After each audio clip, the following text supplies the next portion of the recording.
খাঁচার ভিতর অচিন পাখি পাখি কেমনে আসে যায় খাঁচার ভিতর অচিন পাখি পাখি কেমনে আসে যায় চিনতাম যদি পাখির মন আমি বেরি দিতাম পাখির পায় পাখি কেমনে আসে যায় পাখি কেমনে আসে যায় সাবধানে থাকি গো নারী পর্দার আড়ালে সাবধানে থাকি গো নারী পর্দার আড়ালে হাদিসে হারাম লিখে অন্যে দেখিলে হাদিসে হারাম লিখে অন্যে দেখিলে সাবধানে থাকি গো নারী পর্দার আড়ালে সাবধানে থাকি গো নারী পর্দার আড়ালে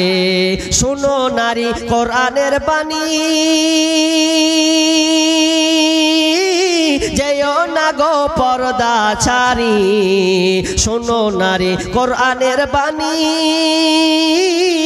যেও না গো পর্দা ছাড়ি সুপারিশ করবেন না নবী দায়ীশ হইলে সুপারিশ করবেন না নবী দায়ীশ হইলে সাবধানে থাকি ও নারী পর্দার আড়ালে সাবধানে থাকি ও নারী পর্দার আড়ালে শর্ট কাটিং এর জামা পরে মুখে পায়ে আলতা মেখে শর্ট কাটিং এর জামা পরে মুখে পায়ে আলতা মেখে রূপের বাহার দেখিয়ে তারা রাস্তাতে চলে রূপের বাহার দেখিয়ে তারা মার্কেটে ঘোরে সাবধানে থাকি ও নারী পর্দার আড়ালে সাবধানে থাকি ও নারী পর্দার আড়ালে আজকালের নারী গণে স্বামীকে তার ঘরে রেখে আজকালের নারী গণে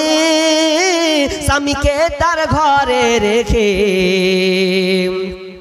মার্কেট না গেলে তাদের মনটা না ভরে মার্কেট না গেলে তাদের মনটা না ভরে সাবধানে থাকি গো নারী পর্দার আড়ালে সাবধানে থাকি গো নারী পর্দার আড়ালে চোরের সামান চুরি করে ঘর খোলা পেলে চোরের সামান চুরি করে ঘর খোলা পেলে সাবধানে থাকি গো নারী পর্দার আড়ালে সাবধানে থাকি গো নারী পর্দার আড়ালে বর্তমানে এবার নতুন কাজ তাহলে বর্তমানে ফেসবুক হয়েছে শোনো রে ভাই যুবক যুবতী সবাই মিলে ফেসবুক চালায় হায় হায় ছোট বড় সবাই মিলে ফেসবুক চালায় বর্তমানে বর্তমানে ফেসবুক হয়েছে শোনো রে ভাই যুবক যুবতী সবাই মিলে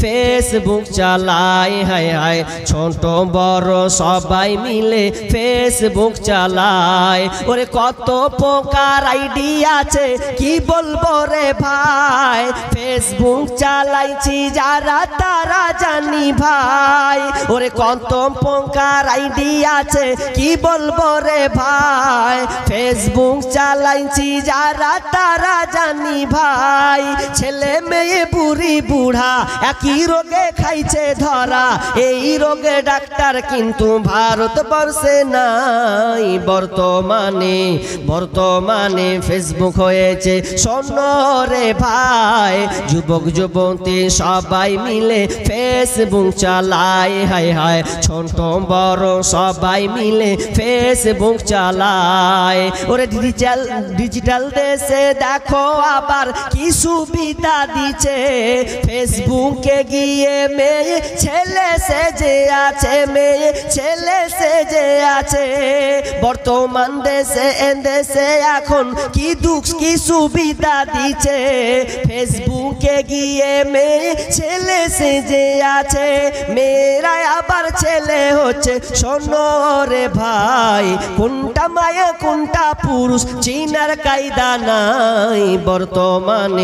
বর্তমানে ফেসবুক হয়েছে শোনো রে ভাই, যুবক যুবতী সবাই মিলে ফেসবুক চালায়। হায় হায় ছোট বড় সবাই মিলে ফেসবুক চালায়। ওরে কালো মাইয়া ফর্সা সেজে মোবাইলে ছবি ছেড়ে যুবকদের পাগল করছে ভাই। ওরে কালো মাইয়া ফর্সা সেজে ফেসবুকেতে ছবি ছেড়ে যুবকদের পাগল করছে ভাই।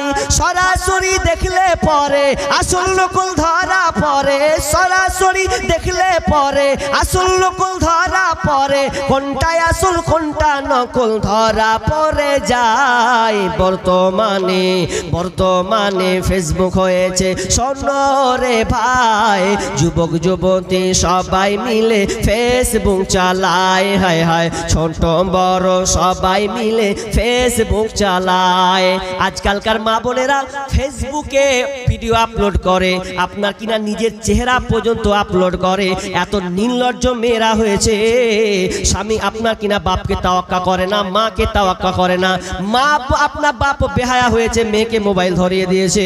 আর যেদিন থেকে মোবাইল মেয়ের হাতে পড়েছে সেদিন থেকে তার সম্পর্ক অন্যর সঙ্গে লিঙ্ক ধরেছে।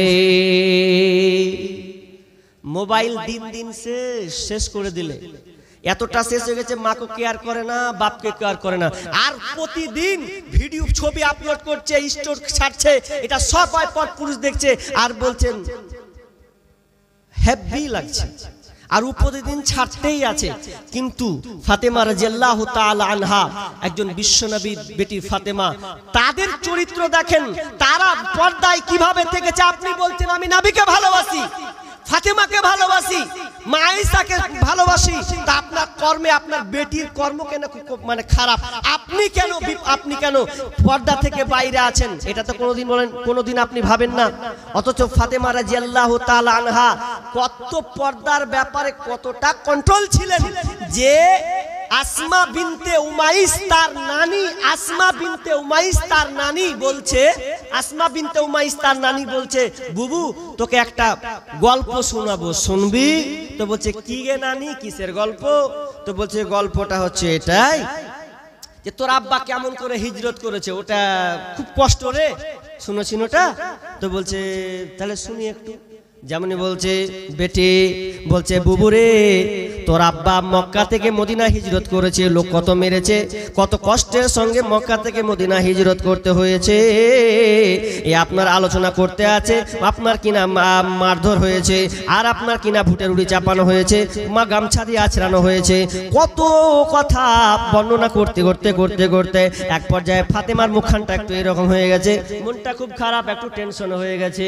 এবার আসমা বলছে নানি কি ব্যাপার, আমি শোনাচ্ছি হিজরতের কথা, তুই আবার মুখখানটা ফিরিয়ে নিলি, তোর মনটা কেন খারাপ হয়ে গেল? এবার ফাতেমা রাদিয়াল্লাহু তাআলা আনহা বলছেন ও নানি, আর আমাকে ভাল লাগে না, আমার আব্বার কথা মনে পড়ে গেছে। কি কথা? আমার আব্বা যেদিন মারা যায় সেদিনকে আমি কান্না করছিলাম, আমার কানে কানে অনেক কথা বলেছিল রে। তো তার মধ্যে একটা কথা বলেছিল, মা ফাতেমা, ওরে আমার কলিজার টুকরা কন্যা, খবরদার কানিস না, তুই যখন আমি বললাম আমার 6 মাস পরে তুই মারা যাবি, আমার 6 মাস পরে তোর মরণ হবে। এবার আমার আব্বার কথা মনে পড়ে গেছে, আব্বার কথা মনে পড়ে গেছে, আব্বার অনেক মাস হয়ে গেল, আর কটা দিন বাকি আছে, আমিও মারা যাব। ফাতেমা রাদিয়াল্লাহু তাআলা আনহা, তিনি কা আপনার মন খারাপ হয়ে গেছে কেন? মনটা কেন খারাপ? বলছেন নানি রে, আমিও কিছুদিন পর মরে যাব, কিন্তু আমার একটা আফসোস থেকে যাচ্ছে। আফসোসটা শুনেন মা বোন ভালো করে। ফাতেমার কিসের আফসোস, কি তার অভাব, কি কেন সে আফসোস করছে? ফাতেমা বলছে বাবা, আমি যে মারা যাব তো আমার লাশটা কেমন থাকবে, আমার দেহটা কেমন থাকবে? যতদিন আমি বেঁচে ছিলাম ততদিন আমি আমার মুখখানকে কোনো পর পুরুষকে দেখাইনি, যতদিন আমি বেঁচে ছিলাম কাউকে আমি দেখাইনি, একমাত্র আমার স্বামী ছাড়া বেগানা কোনো নর নারীকে আমি দেখাই নাই। আমি যেদিন মারা যাব সেদিন তো আমি লাশ হয়ে যাব। গ্রামের লোক যখন দেখতে আসবে, ফাতেমা 4 ফুট লম্বা, 5 ফুট লম্বা, এতটা মোটা, এতটা চওড়া, ফাতেমা তো দেখতে কালো কিংবা ধলো, মানুষ আসলে আমাকে দেখবে, ভাবনা চিন্তা করবে, সেদিন আমার কি হবে, সেদিন আমার কি হবে। আমার আফসোসে জান বাঁচে না, আমি তো নিজেকে কন্ট্রোল করতে পারবো না, কারণ মানুষ যখন লাশ হয়ে যায় তখন সে কিছুই করতে পারে না। খাঁচা কান্না রোল হয়েছে, মনটা খুব খারাপ। এবার আসমা বলছে, বুবু রে কান্না করিস না, তুই আর কান্না মন খারাপ করিস না, তোকে কাউকে দেখতে দিব না। তুই জিন্দা থাকতে সুন্দর করে যত্নবান রেখেছিস তোর দেহটাকে, তুই যখন মারা যাবে তখনও তোর লাশটা রক্ষণাবেক্ষণ থাকবে। কেমন করে থাকবে গো নানি, একটু বলো না, কি আমার জন্য করবে? আসমা বিনতে উমাইস বলছেন, নানি রে যখন তুই মারা যাবে, তুই যেমন আফসোস করছিস আমাকে দেখে ফেলবে, আমার রং জানবে, আমি লম্বা না মোটা জেনে ফেলবে, এটা কোনো মতেই তুই জানতে দেবে না। এই জন্য আমি তোর জন্য একটা কাজ করবো রে নানি।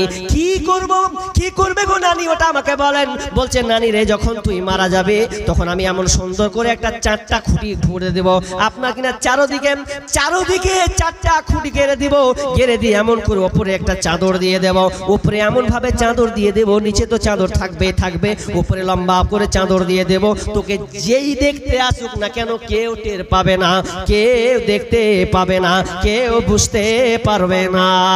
এবার ফাতেমা মুচকি মুচকি হাসি দিয়ে বলছে, নানি রে আল্লাহ যেন তোমাকে হেফাজতে রাখে, তুমি যেমন আমার হেফাজত করবে আল্লাহ যেন তোমাকে হেফাজত করে। কিন্তু আজকালকার মা বোনেরা, আজকালকার মামুরা মরা তো দূরের কথা, জিন্দা ঢং ঢং করে ঘুরে বেড়াচ্ছে, জিন্দা। ফাতেমা কাঁদছে যে আমার এটা দেখবে, ওটা দেখবে, মুখ দেখবে, হ্যান দেখবে।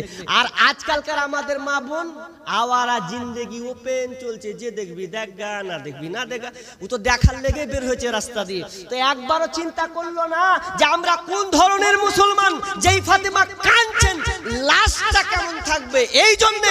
আর আমি আপনি তো জিন্দা বেটি ছেলে ঘুরছি রাস্তাতে, পর পুরুষকে বেগানাকে দেখাচ্ছি, এরপর তো আপনার লজ্জা হয় না? রাস্তাঘাটের 12টা বাজিয়েছি, সব জায়গাতে বেরিয়েছিলা, মুর্শিদাবাদ বলেন আর মালদা বলেন আর উত্তর দিনাজপুর বলেন, মার্কেট দেখতে গেলে হাই মনে হবে আর বেরিয়েছিলা বাড়তে নেই, সবটি বাজারে চলে এসেছে।